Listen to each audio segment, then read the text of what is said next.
Подтвердите, видно ли, что запись идет, потому что важно. В прошлый раз провели эфир, запись не сохранилась. Так, почему же осенью нам вообще важно уделять внимание своему здоровью, важно знать о видах кашля?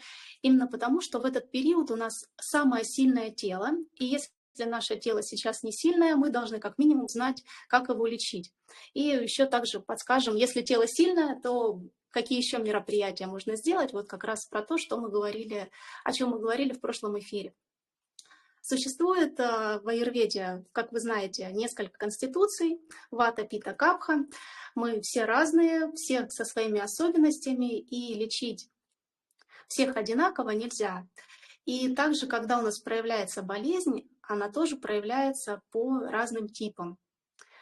По вата-типу, по пита-типу и по капха-типу. И мы должны распознавать, да, чтобы назначить себе какое-то лечение, мы должны понять, а по какому же типу у нас вообще проблема идет, по какому типу у нас кашель. И называется кашель, на санскрите звучит как каса, и добавляется такая приставочка. Если по вата-типу, то это вата-джакаса, если по пита-типу, это пита-джакаса, если по капха-типу, это кафа-джакаса. Также еще существует два вида кашля, для которых мы сами себе не поможем, здесь нужен специалист. Это когда хронический кашель какой-то у вас или кашель, который, когда внешнее воздействие какое-то произошло на грудную клетку, да, какая-то травма произошла, и какой-то кашель может случиться. Ну, про эти виды кашля не будем говорить, а будем говорить про те кашли, с которыми мы можем работать, где мы можем себе помогать сами. Да? Но прежде чем себе помогать, нужно уметь его диагностировать. И получается, что вата, у нее есть свои качества у доши. Да? Она сухая, легкая, холодная, шероховатая, тонкая и подвижная. И также и у кашля по типу ваты будут качества ваты. Да, кашель обязательно будет сухой. Он будет с малым выделением мокроты. Этот кашель. Чаще всего он будет обостряться в период ваты, потому что у нас в суточные периоды они тоже распределены по дошам. Да, утром у нас капха преобладает, потом пита включается, потом вата. И также ночью тоже пита, вата и капха утром опять приходит. И вот после 2 ночи, с 2 до 6 утра у нас преобладает вата-тип. И вот в этот период могут обостряться вот кашель. Бывает, человек жалуется, вот просыпаюсь и вот кашляет. И тоже описание будет. После 2 ночи, сухой, без мокроты, ну или с малым количеством. И если мокрота и будет, она будет определенных цветов. Каждая доша имеет свой цвет выделения. И вот у ваты это коричневый и сероватый цвет вот наших выделений. Это вот моменты, на которые мы в первую очередь обращаем внимание. Кашель сухой, сколько мокроты, какого цвета. Пита-джакаса, там другие цвета идут. У питы это желтый цвет, зеленый цвет, красноватый цвет или с вкраплениями крови. И получается, что пита имеет все цвета, кроме как раз цветов ваты, кроме коричневого и кроме серого, и цвета капхи, кроме белого. Вот все цвета, отличные от коричневого, серого и белого, это будет кашель диагностирован по пита-типу. Здесь такое среднее выделение мокроты, да, не маленькое, не большое, такое что-то средненькое. И вот чаще всего зеленый и желтый цвет это указывает нам на то, что есть воспаление в теле. Если вы пойдете в этот момент сдать анализ, в анализе крови обязательно это покажет. Третий тип это кафа-джакаса, когда у нас большое выделение мокроты, много слизи, кашель такой продуктивный, да, вот что мы откашливаем, много откашливаем. Много слизи выходит, она липкая, она белая, ну, может быть, еще и прозрачная, например.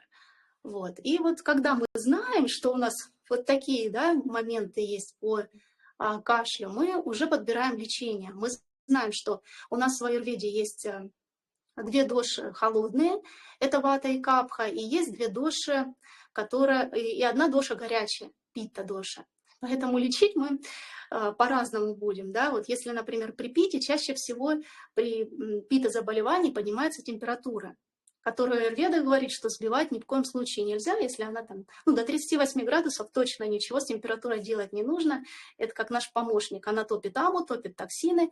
Вот такое амма-минус, в общем, получается у нас естественным образом. Когда мы заболеваем, какой бы тип простуды у нас не был, мы всегда начинаем пить теплую водичку. За исключением каких-то случаев, когда у нас сильно проявлена там аллергия, какие-то воспалительные процессы на коже, много высыпаний, тогда можно пить водичку комнатной температуры. А так вот все время водичка, обязательно покой, когда мы заболели, обязательно сон, потому что сон лечит это в первую очередь любое заболевание, будь то простуда, кашель или какие-то другие моменты. Сон очень важен, потому что во время сна у нас приходит в баланс все доши, и в первую очередь это вата доша, которая очень подвижная и которая остальные доши приводит в дисбаланс. Отдыхаем, убираем гаджеты, если не смотрим телевизор, вот, потому что часто большой соблазн как бы лежать, а что делать, да, берешь телефон и начинаешь смотреть. У нас очень, когда мы болеем, у нас идет большая потеря оджаса, нашей силы, нашего иммунитета, и через просмотр, через направление своего внимания на яркие экраны, на какие-то картинки, движущиеся, бегающие, тоже будет оджас расходоваться, поэтому лучше вот таким не заниматься во время болезни. Дальше у нас, получается, мы определили, по какому типу, и здесь мы уже можем подключать различного рода травки, препараты, специи. Да, если у нас заболевания по вата и по капха типу, когда по горячим конституциям, да, по холодным конституциям, мы можем добавлять горячие напитки, теплые, согревающие. И вот один из таких напитков – это имбирный напиток. Да, у имбиря есть такое свойство, жгучее, согревающее, и вот это то, что этим дошам не хватает. Но когда у нас есть температура, когда у нас есть заболевание по пита-типу, мы такой напиток ограничиваем, мы такой напиток не пьем. Когда у нас заболевание по пита-типу происходит, мы используем другого вида напитки, например, напиток из кориандра, напиток из фенхеля, напиток из зиры. Да, можно делать напиток из каждой этой специи, да, отдельно, или же смешивать в равных пропорциях эти специи и делать смесь. Делать смесь и вот эту смесь заваривать. Подходит любой из этих вариантов. Также очень хорошая корень, ну, солодка получается. Когда мы ее используем, считается, что она балансирует у нас в основном две доши – вату и питу. Но также ее качество влияет и на капху тоже, потому что способствует движению лимфы. А это как раз та зона, та ответственность доши капхи. Вот, поэтому при любом заболевании можно начать понемножечку пить солодку. Можно пить сорбенты, например, тоже после солодки, после того, как мы утром встали, натощак солодочку выпили, заварив ее 1 чайную ложечку на 200 или 250 мл воды, дали настоять 10-15 минуточек, и потом в теплом виде мы это выпили. Вот, через 20, 30, 40 минут можно выпить сорбент. Не обязательно, но можно. Вот, это будет способствовать очищению, потому что аюрведа говорит, любое заболевание чаще всего связано именно с токсинами в теле. Потому что если тело очищено от загрязнений, да, оно болеет меньше. Вот. Но это не обязательно, не в 100% случаях, но чаще всего такое имеется. Поэтому аюрведа говорит, что пить горячую водичку, и даже не просто горячую водичку, если как бы есть ну, как бы силы, потому что когда мы болеем, часто как бы сил нету там еще как-то себя лечить, там какие-то отвары сложные делать. Но если возможность есть, то аюрведа говорит, первое и самое лучшее – это сделать волшебный кипяток, когда мы берем и водичку увариваем в 2 раза. Налили, например, пол-литра воды, варим ее некоторое время, это занимает более 30 минут, и она вот кипит, не сильно кипит, и чтобы сильно пузыречки не образовывались, чтобы сильно не кипело. Вижу, сейчас приходят вопросы, сейчас прочитаем. Вот, получается, чтобы сильно не кипело, ну, маленькие такие, ну, в общем, понимаете, да, чтобы сильного бурления не было на маленьком огне. И получается, что водичка уваривается в 2 раза, и считается, что вот этот кипяток, он целебный. Сейчас прикрою штору, потому что очень светит глаза. Хотя бы немного. Так. Так, вот так мягче. Поэтому солодка, она благоприятна. Она мало того, что смягчает всякие проявления в горле, да, когда жесткость, когда першение, вот солодочка, она очень мягкая. Вот, даже когда много мы говорим, даже у нас как бы кашля нет, но когда от большого говорения, от напряжения связок, вот просто попивать солодочку, это будет очень благоприятно, будет смягчать. Также мы можем здесь... Вот имбирный напиток, он подходит для ваты и для капхи. Напиток из зиры, фенхеля и кориандра подходит для питы. Солодка подходит для 3 дож. И также сейчас отвечу, наверное, на вопросы и расскажу вам, какие есть процедуры, которые подходят для баланса каждой из дож. Так. Просят повторить, какие виды кашля. Вот. Ну, это посмотрите, эфир записывается. Вообще 3 вида кашля, вернее, существует 5 видов кашля, но мы разбираем 3 вида кашля, которые относятся к вата-типу, к пита-типу и капха-типу. Ну и вот в начале эфира как раз было о том, как их различить, эти виды кашля. Вот. Но эфир записывается, надеемся, что запись будет. Если нет, то отдельным постиком про это все напишем, если вдруг эфир не сохранится. Получается, что для каждой доши, для баланса каждой доши есть идеальная процедура. И вот для ваты это считается, что это процедура басти, по-простому клизмы, да, в аюрведе мы это называем басти, васти, вот, и нам уже привычно это слово, но не каждый знает. В общем, это клизмы очистительные и питательные, да, череда всегда идет. В аюрведе мы не делаем только очистительные басти. Вот. Для питы это лучше всего сделать послабление, да, чтобы у нас слабительный эффект произошел. И для капха-типа, когда мы определяем свое заболевание по капха-типу, нам важно сделать процедуру, которая называется насия, которая очищает наш нос. Но вообще насия, она, в принципе, при каждом типе она несет очень хороший эффект, благотворный эффект. Потому что какая бы простуда у меня ни была, все время насия, она очень хорошо нос прочищает. Вот буквально там какие-то первые признаки заболевания насия очень быстро, как бы не дает загрязнениям оставаться внутри. Загрязнения очень быстро выходят из нашего тела. И получается, что вот эти процедуры, которые назвала, да, они каждая предназначена для определенной доши. И вот мы сейчас будем делать сезонное очищение, и на сезонном очищении мы работаем с каждой из этих дож, делая вот эти вот процедуры. Да, процедура насия, когда мы закапываем травяные капли, которые, они маслянистые, но смешаны с травяным отваром.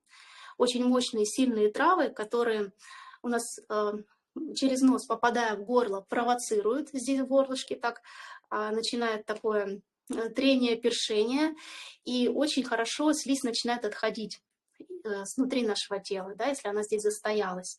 Но часто мы думаем, что с нами все хорошо, у нас все хорошо дышит, но как только мы начинаем делать эту процедуру, люди удивляются, что сколько всего сидело как бы во мне, и сейчас оно нашло выход. И очень хорошее как бы облегчение получается. Расширяются каналы, углубляется дыхание, больше кислорода поступает в тело, активность тела увеличивается. Вот, но также мы к этой процедуре готовимся. Вот на курсе по очищению у нас есть специальная подготовка.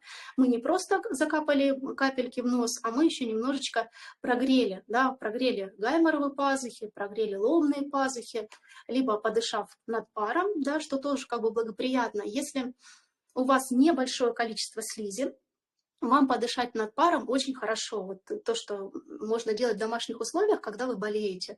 Мы над паром подышали, может быть, добавили туда специй, например, гвоздичку, черный перчик. Если у вас есть эфирные масла, то масло чайного дерева, пихты тоже очень хорошо пробивает, прям нос становится свободнее дыхание. И получается, что когда мало мокроты, это благоприятно. И когда прогревание тоже нужно смотреть, чтобы не было воспаления, потому что воспаление мы не греем. Вот когда по типу ваты мы себя четко диагностировали, малое количество мокроты, серый коричневый цвет выделений и, например, обострение, да, периоды ваты. Мы поняли, да, по вате. Греть можно, над паром именно. Очень хорошо, потому что вата, она по своей природе сухая, и вот пар ей благоприятен. Если мы себя диагностируем по типу капхи, когда у нас много мокроты, когда она белая, липкая, а пар, он поможет, да. Но так как капха, она еще по своей природе имеет тоже влажную природу, маслянистую, лучше как бы этого не делать. Лучше, когда у вас по типу капхи вы диагностируете себя, лучше прогреть мешочком, сухим чем-то, чтобы вот это прогревание осталось, а влажный вот этот компонент, он ушел, он нам как бы не нужен здесь. Получается, мы прогреваем на сковородочке либо гречку, либо соль, либо специи можно прогревать, либо на другую какую-то крупу. Но вот гречка очень хорошо, потому что у нее свойства еще плюс ко всему согревающие. Она сухая, согревающая, а слизь она по своей природе холодная. Холодная, неподвижная, липкая, стоячая, в общем, не динамичная природа. И вот гречка самый лучший вариант, самый простой. Подогрели на сковородочке в кусочек ткани или в носочек старый, насыпали, и прям хорошо вот здесь по щечкам прошли, в области межбровья, хорошо. И потом только вы закапываете капли. Вот, на курсе по очищению мы делаем 7 дней эту процедуру с прогрессом, как бы с увеличением капель, потому что чем больше капель, тем лучший эффект получается. Вот, это такая процедура, которую вы тоже можете делать дома, легко, вот в зависимости, если правильную диагностику делаете, просто используете либо пар, либо прогревание с помощью мешочков. Потому что если масло просто будем капать, эффект будет ниже. Вообще эта процедура считается ежедневной, которая входит в диначарию, режим дня по аюрведе. Да, мы ее каждый день делаем. Вот. Когда вот заболеваем, мы, если до этого не делали, забывали каждый день, то вот болезнь, она нам подсказывает, что это именно, чтобы мы позаботились о своем теле, чтобы направили внимание на его очищение. Вот, мы это делаем 2 раза в год, стараемся, чтобы тело поддерживать здравие, чтобы оно не болело, да, чтобы вот эти все методы, все вот эти способы, которые я вам рассказала, чтобы они нам не понадобились, да, чтобы мы во время того момента, когда у нас тело сильное, или, например, весной, когда тело может быть не очень сильное, но у нас капха переполнения идет, нам важно с ней поработать, не оставить ее так на изливание. Если мы ее так оставим, то она будет, просто мы заболеем, и таким способом тело почистится. Вот. И получается сейчас сильное тело, и есть ресурс, и мы просто себе подчищаем, даем свободу своему организму. И после того, как мы освободились с помощью различных процедур, процедуры Наси, процедуры слабительной, когда мы употребляем специальные травы, которые дают послабляющий эффект, но перед тем, как принять эти травы, мы еще тело готовим. Мы его промасливаем изнутри и снаружи, доставая токсины, потому что токсины имеют жирорастворимую природу. Да, просто там попить водички или просто выпить слабительное, эффект будет очень низкий, потому что мы не собираем токсины предварительно, которые сидят далеко глубже, чем пройдет, например, вот наше средство, наши травки, да, по нашему желудочно-кишечному тракту пройдут, но этого недостаточно. Нам нужно предварительно, во-первых, размягчить эти токсины, чтобы мягкое тело стало. Поэтому мы прогреваемся, мы промасливаемся. Вот самое лучшее, что, наверное, есть в аюрведе, и нигде такого нет, это когда мы принимаем масло вовнутрь. Масло у нас с горечами, и эти горечи, они благоприятно действуют на вывод токсинов. Когда масло попадает в ткани, масло как проводник их туда ведет, и потом получается, что вот эта горечь, которая в этом масле, масло сварено, да, много-много часов оно варится в травах, и получается вот эти масло, оно уже принимает все свойства трав, оно уже содержит в себе в основном горечи. И эти горечи, они Клетки не любят горечи, вообще никто не любит горечи. И мы даже, если с нами что-то происходит горькое, мы это не говорим там, Господи, благодарю, да, мы все равно как бы напрягаемся, и там даже многие задают вопрос, а зачем там мне это, за что мне это. Вот, также и когда мы что-то горькое на вкус пробуем, телу тоже это не нравится, тело хочет от этого избавиться, выплюнуть. Вот, и получается, что когда в нашей клеточке тоже попадает горечь, масло как бы приносит эту горечь, а клетки говорят, нет, забери это. Вот. И получается, масло захватывает токсины, и на горький вкус происходит отторжение. И как раз оно все в желудочно-кишечный тракт выходит, мы потом спокойненько пьем слабительное, и вот все, что вышло здесь, все, что мы насобирали, вот, мы это выводим. Такая глубокая, мощная процедура, которая дает хороший результат. И еще одна процедура – это басти. Это клизма, уже говорила, что там есть череда очистительных, питательных. Также аюрведа очень большое внимание уделяет толстому кишечнику, потому что там происходит все у нас всасывание питательных веществ. И если он чистый, если там хороший доступ, то мы не испытываем никаких дефицитов по витаминам. Вот, мы и чистим это место, и тут же наполняем, да, делая питательные басти, чтобы кишечник как бы наш принял это все. Также на определенном этапе мы рекомендуем сдать кровь на сезонном очищении, чтобы токсины, если какие-то вдруг в лимфу попали, в кровь попали, мы немножечко их как бы сбрасываем, и кровь обновляется, получается хорошая циркуляция. И после всего вот этого нашего очищения мы укрепляем еще тело. Мы принимаем специальные препараты. Это называется рассаяна, это называется омоложение. В общем, то, что будет давать нам силу в последующие сложные периоды для нас, в зимние. Вот самый сложный период – это шишир будет, когда будет сильный мороз, и тело наше... В общем, сейчас нужно укрепить, пока оно сильное, пока еще основная масса людей не болеет. Как бы, если мы сейчас болеем, задача посмотреть, что мы делали в предыдущие периоды не так, что мы делали вот перед, что-то не то, если сейчас вот происходит. Либо какой-то стресс был, либо какая-то нагрузка была избыточная, либо неправильное питание в определенный сезон, вот, потому что в каждый сезон аюрведа нам говорит, есть причины заболевания. И одна из причин заболевания – это привязка к сезону. Привязка к сезону, к чувствам еще тоже, когда мы сильно привязываемся, избыточно. И также, когда и недостаточно чувств мы испытываем. Тоже, когда мы какие-то естественные позывы сдерживаем или какие-то наши чувства тоже блокируем. Тоже как бы есть причина заболевания.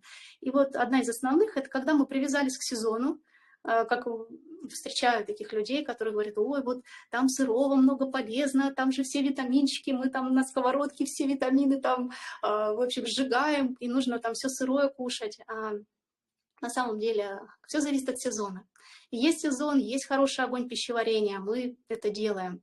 А если и не сезон, и пищеварение наше как бы не очень, да, вот что тоже на сезонном очищении мы налаживаем огонь пищеварения.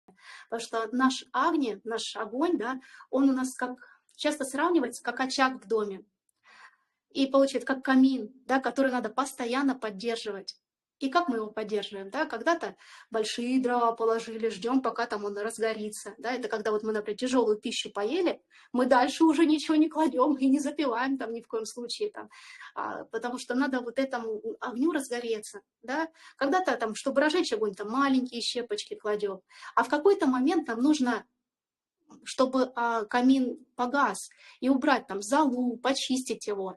И вот этот момент, это как раз и есть вот то, что мы делаем на сезонном очищении.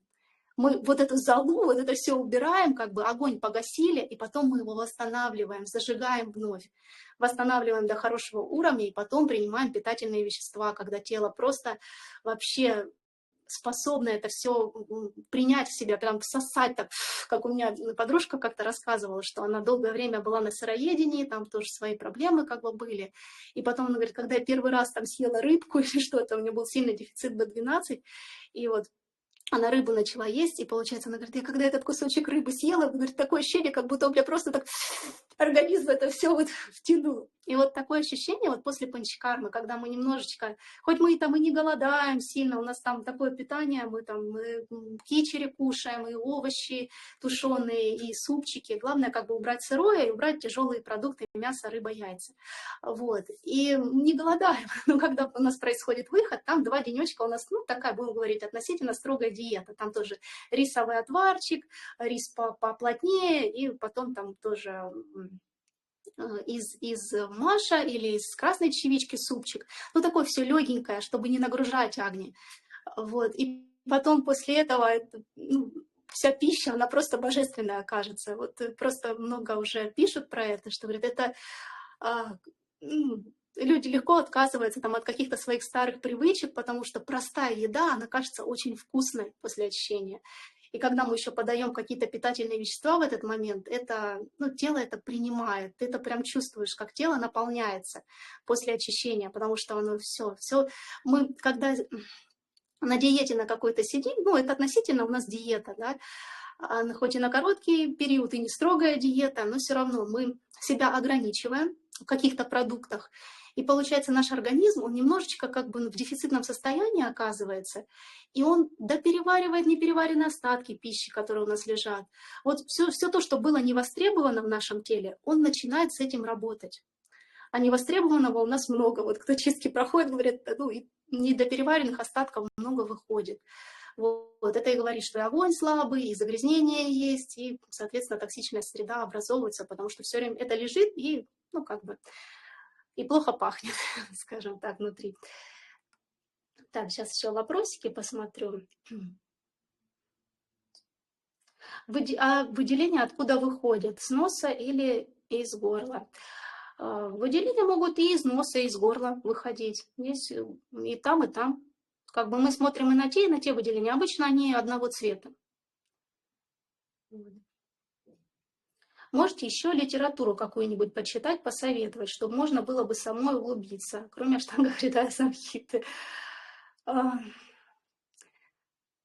Литературу. Ну вот недавно как раз вот Илина в клубе Алена рассказывала про Дипака Чопры книги.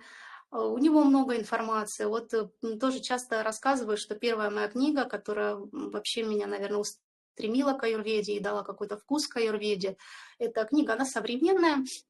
На тот момент, это был 2014 или 2015 год, и вот эта книжка попала мне в руки, у нее было такое кричащее название, так в тот момент она меня очень как бы этим названием зацепила. Она называлась «Здоровая, красивая, сексуальная». Вот. И там, вот, там было рассказано про аюрведу, там было рассказано про доши, там было простые рецепты, там каких-то смесей специй, про специи было рассказано, про йогу, что определенным дошам нужна-то такая-то йога. И вот как раз тогда йога вошла в мою жизнь, и аюрведа, вот они одновременно в это время начали проникать в меня, вот именно после этой книги. А так, конечно, это все знания, они собираются по крупицам, не из книг, а больше как бы от учителей, от различных обучений, от своего какого-то опыта. Вот так оно вот складывается в какую-то копилочку. Вот поэтому так сказать, что вот... Еще мне очень нравится книга, тоже в свое время дала такое понимание, вообще, что такое оджас. По-моему, Сергей, то ли Строцкий, ну вот книга называется «Оджас». И там очень здорово описано вообще, почему оджас наш падает, да, когда... И вот то, что аюрведа и говорит, причина заболеваний, когда у нас теряется вкус к жизни, когда мы какие-то вещи, которые, какие-то хобби у нас, они просто у нас их нету. Да, у нас даже нет вот этого огонька, вот этого желания, а чем мы хотим заниматься. Да, и вот там как раз описывается история, когда мужчина уехал учиться в Америку, и получается, что он потерял какой-то интерес, вот у него там друзей как-то мало было, мало какой-то деятельности, которая ему приносила удовольствие, да, и радость от жизни.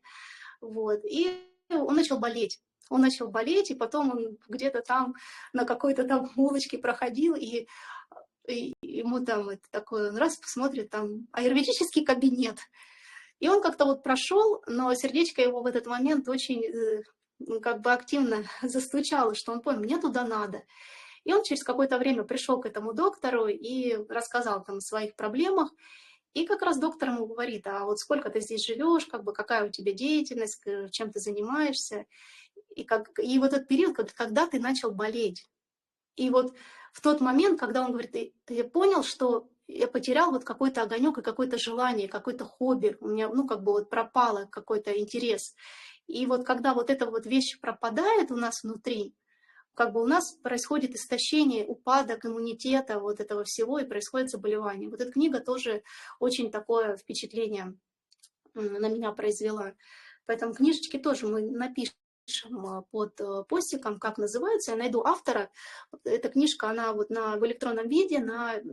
Кстати, бумажного я не нашла, потому что очень хотела эту книгу, чтобы она у меня была в бумажном виде, чтобы ее перечитывать. Она действительно такая, отклик нашла в моей душе. И не нашла. Она читала ее в электронном виде на Литрес. Так что вот можно будет найти там книжка. Аштанга просто у меня есть, читаю, очень нравится. Да, аштангу нужно много раз перечитывать, регулярно, постоянно, и каждый раз вот что-то новенькое открывается. Скажите, есть ли еще вопросы какие-то? Готова отвечать? Напишите, пожалуйста.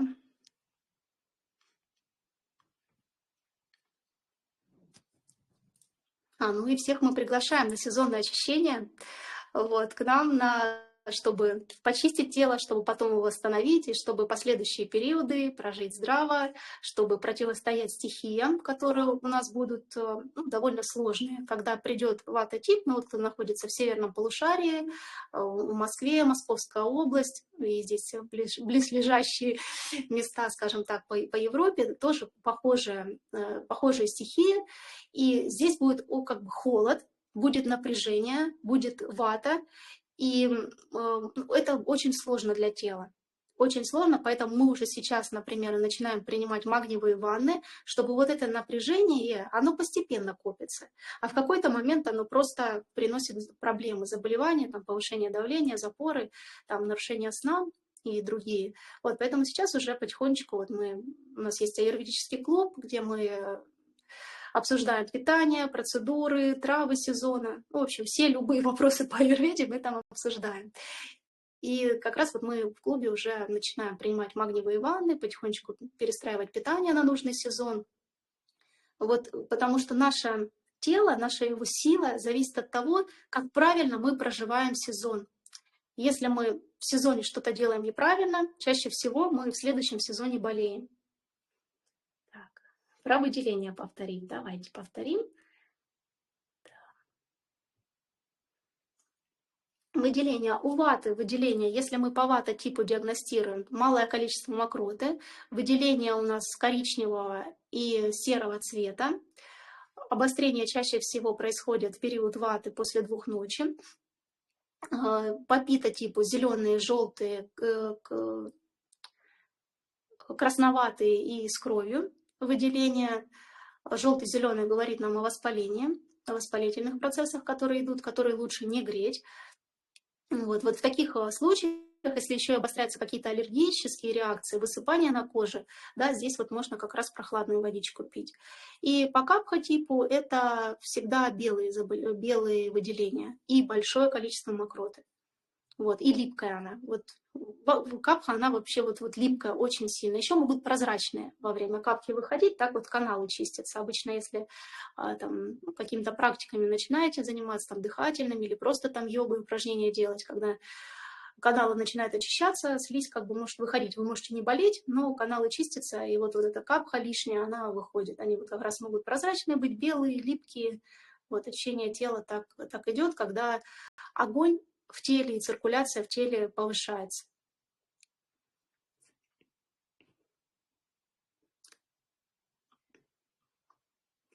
Еще ждем вопросов. Сейчас Елена печатает, может еще что-то.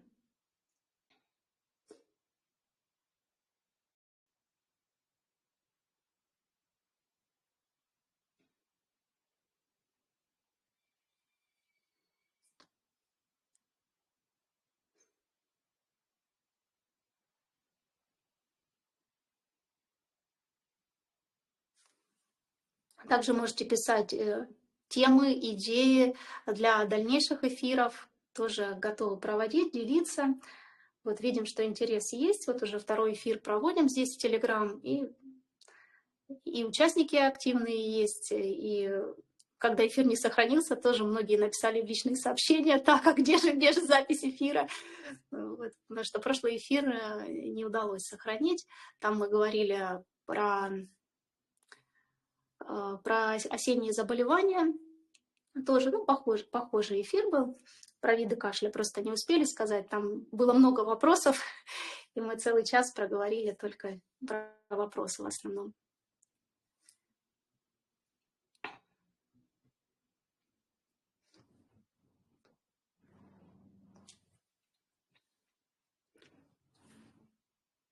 Ждем Элину.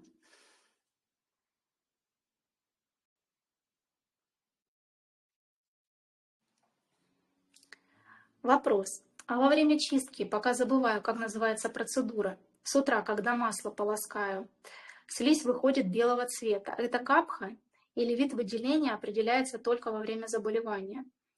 Нет, это капха, да, это выходит капха, когда по утрам, это ну, как бы наша и задача, чтобы излишне...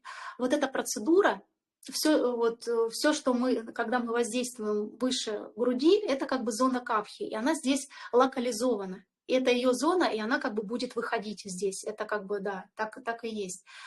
Получается, доши, они могут в другие зоны переходить, но это как раз уже стадия заболевания, там, 3-я, 4-я, когда уже доши мигрируют, да, из места своего пребывания, они сначала как бы возбуждаются там, потом начинают как бы распространяться, а потом оседают там, где им не нужно оседать. Также как бы и амотоксины тоже, вот там, например, заболевания суставов, да, когда у нас происходит, просто вот от того, что загрязнения, как бы доши пошли как бы не туда. Вот. Ну, в слабые места просто осели и начинают как бы болезненные ощущения здесь быть. Вот, поэтому мы и делаем как бы режим дня, да, у нас диночария, мы нос закапали, маслом рот пополоскали. Вот на очищение мы будем делать немножко по-другому. Это у нас как ежедневная процедура, получается процедура закапывания капель и полоскания маслом во рту, это кавала граха называется. Это утренняя ежедневная процедура. Когда мы глубже идем, мы полощем потом рот смесью куркумы и соли. Вот, потому что куркума, она очень хорошо как бы обеззараживает, вот, соль очень хорошо подтягивает эту слизь сюда. Ну вот масло тоже подтягивает. Вот сама, когда делаю, бывает встал, нос прекрасно дышит, думаешь, да ладно, зачем, есть здесь дела поважнее. Вот, ну бывает, там не успеваешь. Но когда ты это сделаешь, ты понимаешь, что все равно маленький комочек слизи раз и вышел. А так бы он просто у тебя там бы как бы и сидел и препятствовал. И гандуша вообще очень хорошо от нее голос открывается. Вот бывает даже встал как-то, хрипишь, там гандушу сделал, и прям такой звон в голосе идет. Потому что канал прочистился, да, вот когда мы через пение, через полоскание, вот, через воздействие вот маслом, вот этот канал, он как бы открывается, очищается, и, ну, в общем, тот орган, который должен работать, он начинает работать ну, более естественно, правильно и свободно. Вот поэтому эта процедура, она именно считается для ежедневного, ну, благоприятно. Потому лучше не пропускайте. Вот прямо сейчас можете после эфира заказать себе масло анутайлом или масло шатбинду, тоже подходит для этих целей. Также подходит и масло итханвантаром, и кунжутное масло, и ги. Можно, ну, самое простое, мы можем даже смазывать просто мизинчиком. Вообще в источниках как написано? Сейчас мы просто там покупаем пузыречек маленький и по 2 капельки там капаем. Да? А раньше в источниках как? Они опускали просто 2 фаланги как бы пальца в масло, и вот сколько стекло, да, вот это как бы и была наша доза. Как бы вот эти 2 капельки так измерялись, именно вот помещением пальца в масло. Еще дополнение. У меня куркумой с солью вообще не выходит ничего, слизь. А с маслом прям полстакана слизи выходит. Круто. Ну, может быть, еще почему? Потому что хотя рассказывала вам про прогревание, по-моему, вы, наверное, с прогреванием делаете. Вот. Вообще, может быть, из-за того, что прогревание не делаете, сначала было предположение, но если греете и масло так работает, ну, хорошо, значит, тогда масло благоприятней. благоприятнее. Можно чередовать, можно день так поделать, день с маслом. Вот, как бы и то делать не надо, а вот череда можно чередовать.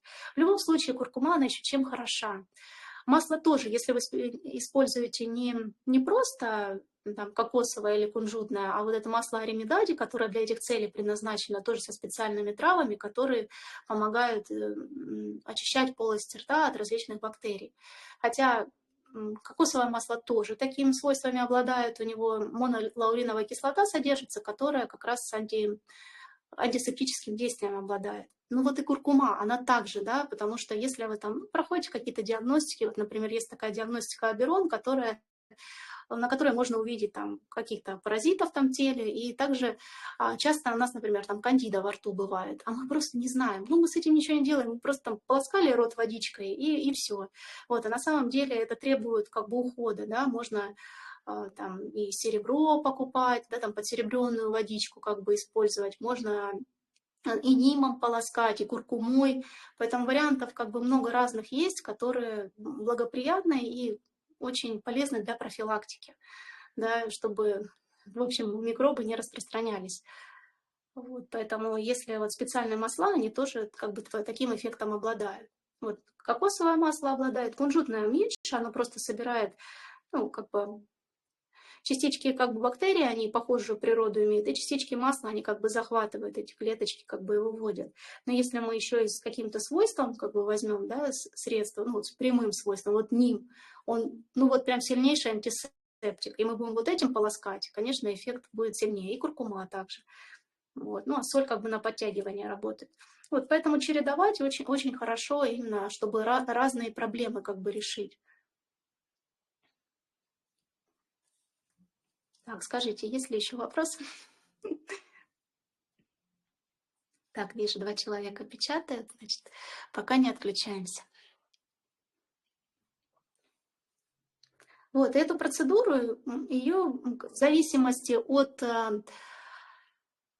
проблемы, если, например, у нас много капхи, да, мы знаем, мы уже определили, у нас есть дисбалансы по капхе, то мы таких курсов, да, вот мы, например, зашли на чистку, на сезонное очищение, и мы рекомендуем там 3, 5 или 7 дней.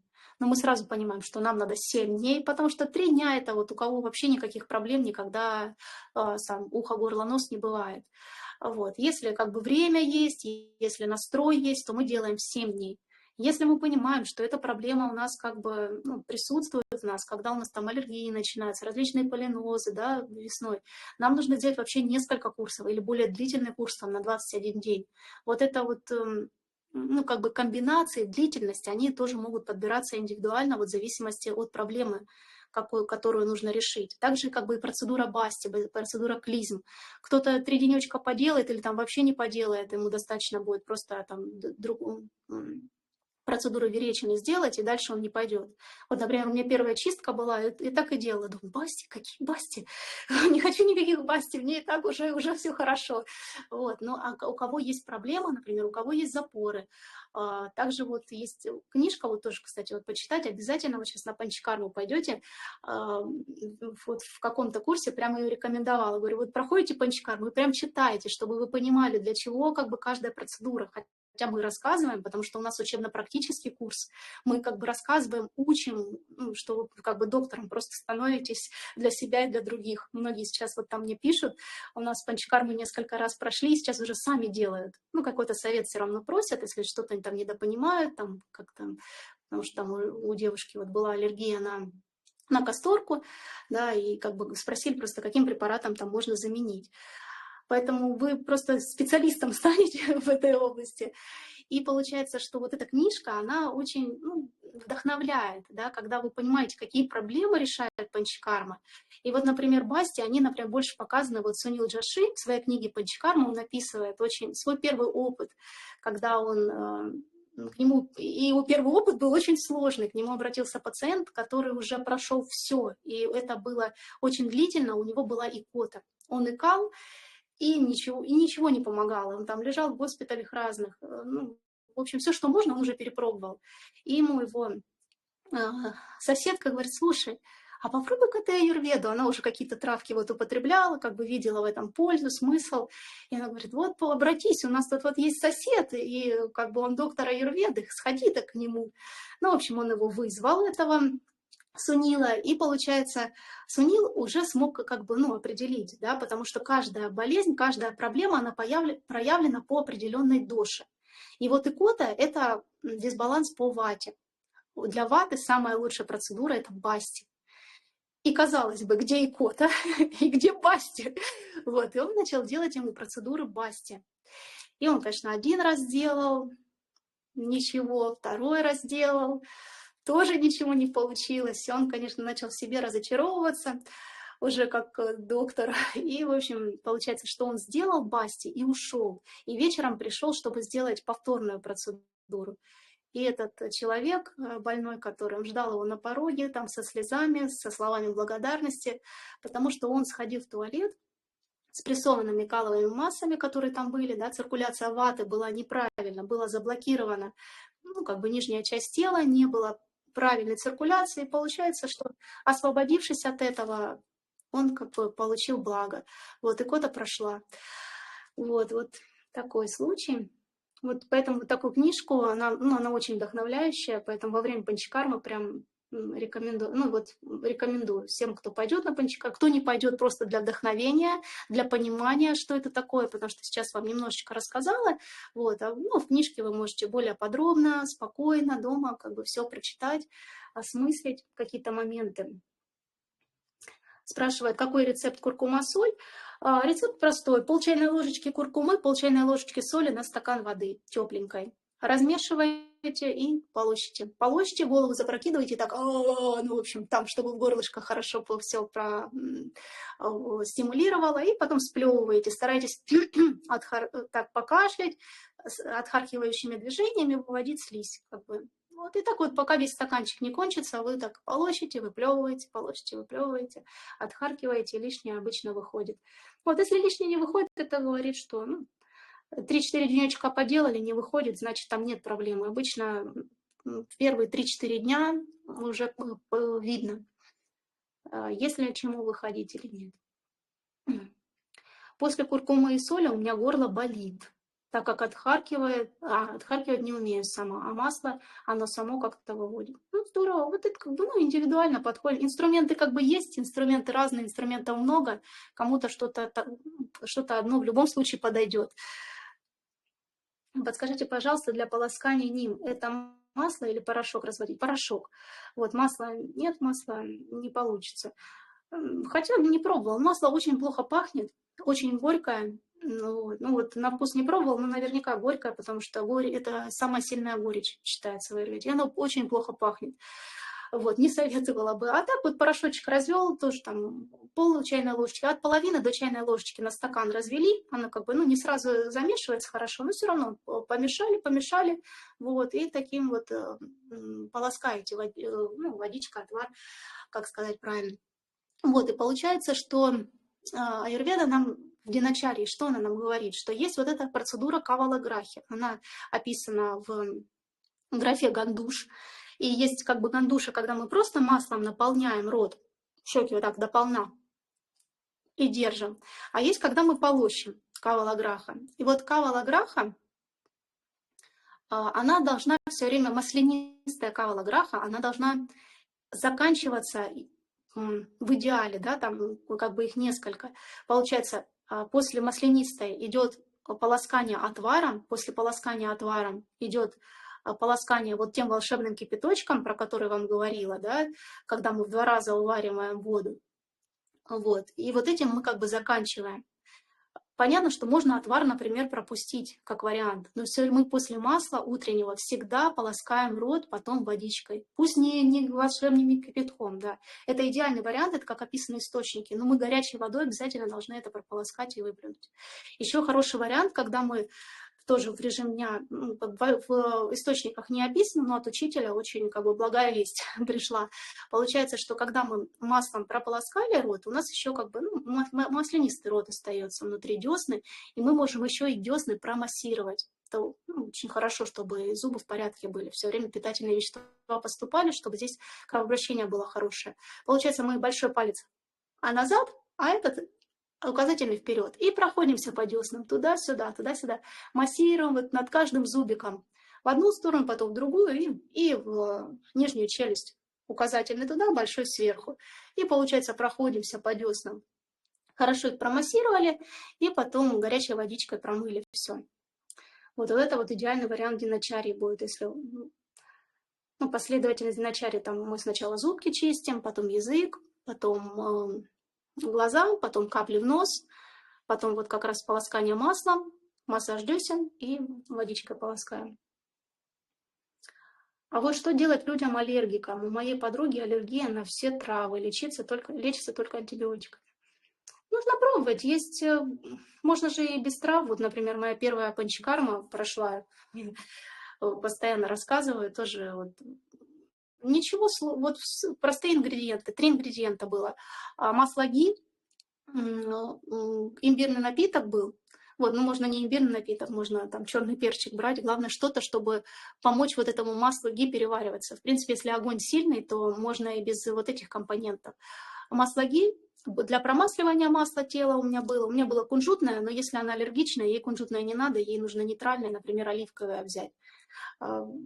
Все, и для слабительного, опять же, если у нее аллергия на касторку, вариантов, какие еще можно использовать. Трипхолу можно использовать, можно триврит использовать, ну, как бы варианты есть, можно пробовать. Поэтому даже с аллергией, если аллергия, это прямое показание, потому что аллергия – это заболевание крови, загрязнение крови, так правильно сказать. А загрязнение крови, оно лечится через поносы, через веречину. Процедура, основная наша процедура на курсе по очищению. Поэтому аллергию она по-другому не вылечит. Ну, антибиотиками точно. Вот. Поэтому с аллергиками тоже можно работать. Они же все равно как-то живут, что-то кушают, поэтому не на все у них как бы аллергия, да. Вот, поэтому просто пробовать продукты, продукты и препараты, которые несут меньше вред как бы для тела. Да, аллергия проявление пита, да, все верно. Проявление пита. Любые высыпания – это проявление питы в основном. Покраснение, да, вот то, что красное, то, что мы сейчас говорим, да, красноватый цвет во время кашля. Вот, также и на коже, все то же самое мы диагностируем. Красный цвет, мы видим, что, да, пита проявлена. Вот, потому что пита, она же со второй тканью связана, да, с кровью, тоже вот с красным цветом, поэтому попить. Есть аллергия на траву, значит, эта травка помогает очищению? Нет, не обязательно. Не обязательно, ну просто так организм реагирует. Просто организм сам аллергичный и на траву как бы так реагирует. Вот, нет, идеально, чтобы аллергии как бы не было. Ну, бывает там, да, на полынь аллергия, это как бы что-то сильное аллерген. А если вы какую траву, да, если вы какую-то безопасную траву пьете, а у вас аллергия, то это проблема в теле, а не в траве. Поэтому смотря какую траву. Вот, например, полынь, она часто дает аллергию многим людям, потому что это сильный аллерген. А вот про какую траву вы пишете, не знаю. Скажите, есть ли еще вопросики? Мы планировали эфирчик сделать недолгим, чтобы людям было легко смотреть, там не больше часа, поэтому у нас еще 5 минуточек есть в запасе. Если вопросы есть, задавайте. Вот, если вопросов нет, будем потихонечку завершать.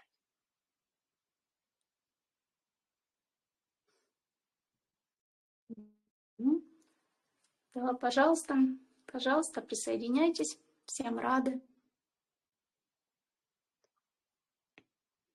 Так, ну вижу, вопросов нет. Если вопросы есть, какие-то предложения по эфирам, то можно вот как раз под этим постиком в комментариях, там же, где вопросики были, можете писать.